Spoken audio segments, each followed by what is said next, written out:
Awesome. Come on out, guys. It's time for the review. Alrighty, guys. Hope everyone's having a good week. I know that I am. Today we're going to be taking a look at the Barbataurus. Pretty excited to get into this one. It's like the entry in the Battle Breaker series was pretty cool. It's one of my favorite entries entrances for a kit. Yeah, this is a pretty hefty box. The pilot was pretty cringe, admittedly. Oh, that's really cool. I had no idea they were trying to take elements from the Chimaris Trooper to make this. I guess that means they didn't do a good job, but because the Chimaris Trooper is one of my favorite mobile suits of all time, so I didn't get that, but I have a smooth chicken tender brain. So got our cringy little guy with his cool like persona outfit. Made a nice little mock-up of the Barbataurus here as well. I really like these Battlogue instruction manuals since they have lots of extra details. Looks like there's a lot of pieces we're not going to get to use in this kit, which is, I think it's exciting. I mean, I get some extra pieces to mess around with. Oh, the other one had a guide on how to like customize your stuff, which is cool if you're a beginner. This one doesn't. Oh well. Starting off with our first set of runners.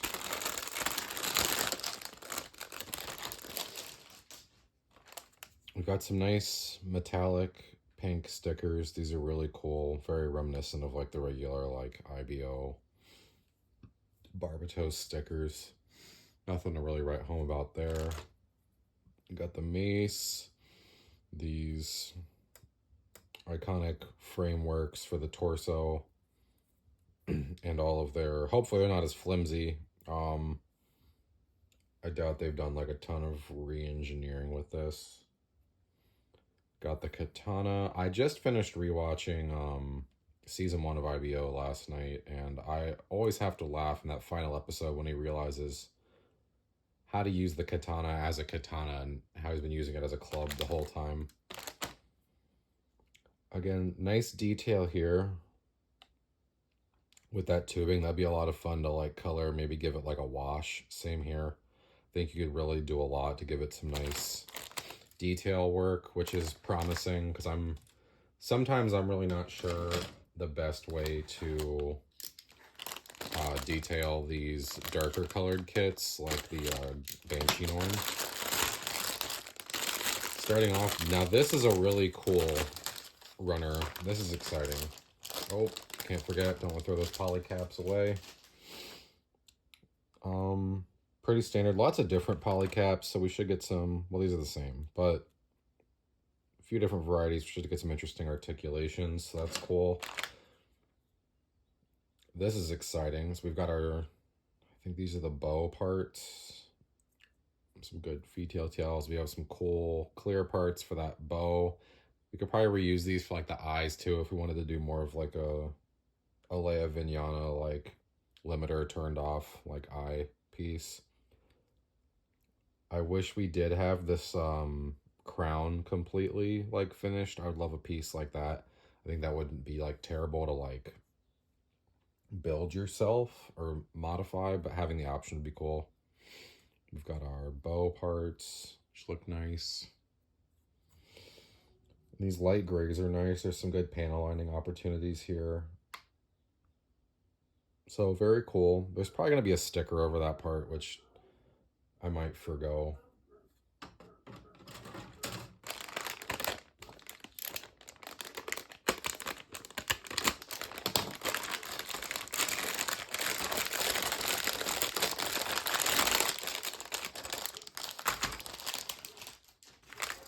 Here we got some more mechanical parts, another leg set, the second torso set. Again, these would be really cool to detail. We've got some more detail here on those parts. These are really cool. Some nice like purple navy shoulder pieces. We got the tail spike and the first of these like really imposing like leg pieces. These things are menacing. The shoulder pauldrons look really good on this kit as well.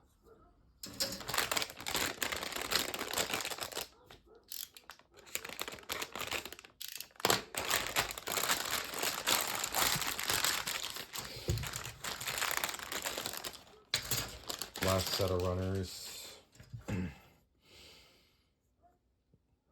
Got some interesting little detail pieces. I got the head parts, and these, maybe they're for the side of the head. Again, we've got more of the leg parts and pieces. These might not be shoulder parts now that I look at this. Maybe they are, left and right, either side. It almost looks like it could be a helmet too if you like look at it kind of like that, but I don't know. This back piece is pretty cool. All in all, there's a little more color separation than I thought, just like looking at it, which is pretty exciting. To have a kit that's not just like black or navy that's so dark that we can't really like detail it if we want to. But let's build it. Jumping right into the build, anybody who's built any IBO kit is going to feel right at home here because all of the Gundams and even some of the grunt suits like the Greys have that same very angular torso with that skinny supermodel waist. And as this Barbatos is basically just building 1.75 Barbatos kits, you've seen all this before. I'm not going to do any of the stickers, or most of the stickers at least, because I do have plans on customizing and revisiting this kit because I think there's a lot of potential within this kit. It just needs some modifications. And I did lose some of the footage because my camera crapped out on me, so I'm sorry about that. There's a bit of a jump here. But honestly, I'm a little disappointed with the Barbatos because I feel like they were so ambitious with this build, but it ended up falling a little flat. Not that it's inherently bad. This is a very cool kit. The regular Barbatos is stunning. And you do get a lot of parts in this kit to mess around with, so that's great. But Bandai's also been in the game for a while, and they usually, if they do something wrong the first time, they fix it. Look how yucky the real grade frames were at first, but now the real grades are some of my favorites. And with the Witch from Mercury coming out in October, maybe they're testing the water with the Barbatos, and we might get a centaur in that. Who knows? I'm very hopeful for the future with this really ambitious project, though. We have the first part of the Barbataurus, the Barbatos build. We can go ahead and take a look at that. We have really exaggerated shin guards along with an extra waist piece that really add and build upon the extreme silhouettes that the original Barbatos was known for. And speaking of the original Barbatos, we can go ahead and compare the new Barbatos to it. Because of that extra waist piece, the Barbatorus iteration stands about a head length above the Barbatos, but still carries a lot of the same design cues. The legs are nearly indistinguishable. There's a different back skirting piece. The backpack's the same. The Barbatorus version of the Barbatos does come with the regular Barbatos shoulders, but we opt for these nicer, more aesthetic ones instead, although they limit mobility. The limited mobility can be demonstrated here. This pose with the katana is about all the more you can torque that arm up without really stressing that joint and pulling it out of place. But as the Barbatos is canonically mainly a Dainslife archer, there isn't a lot of reason in canon for him to need to wildly flail his arms about. And now on to the big boy himself. This guy is long. This kit is basically just like 1.75 Barbatos kits. We took the chest, and instead of adding shoulder blades, added these interesting Sengoku style skirtings on the side to protect the waist area and the workings behind it. Then we have an elytra with some extra guards further down from that where the skirting would be. Tucked away in that elytra is the tail that you can see poking out of the back, coming out of the bottom, and rearing its forked tail.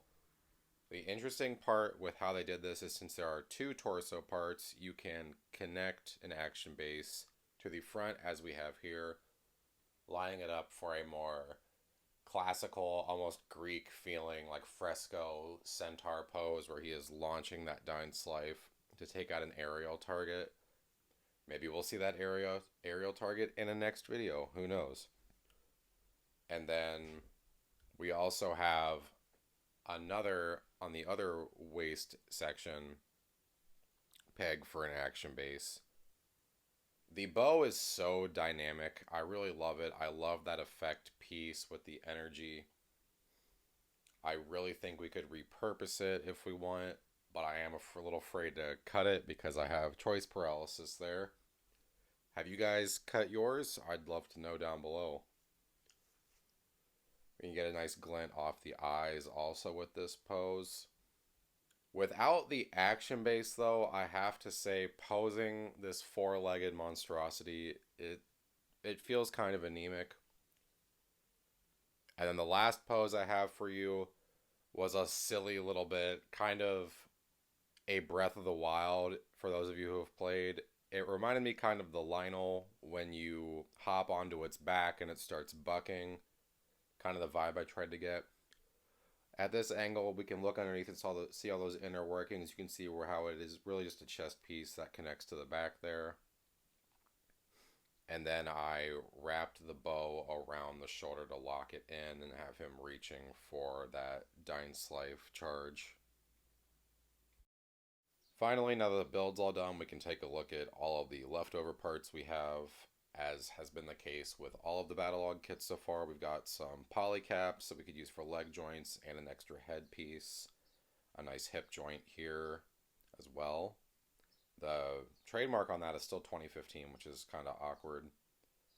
Retroactively, we have the tailpiece that's not extra. I did attach it later along with the blue cylindrical piece here that connects to the tail. I filmed this a little out of order, so my apologies there. We've got some skirting. We've got the forearm covers and the alternative shoulder pieces if you want to swap those out. Alternatively, I think it would be a lot of fun to take stock of all of the extra parts that come with these Battlogue kits. See if we can't assemble our own custom Gundam. If that's something you guys would be interested in seeing me do as a challenge once these are all done, let me know down below, and I'd be happy to take on this masochistic venture for you guys. And with that being said, I will see you guys later this week with another Battlogue kit review.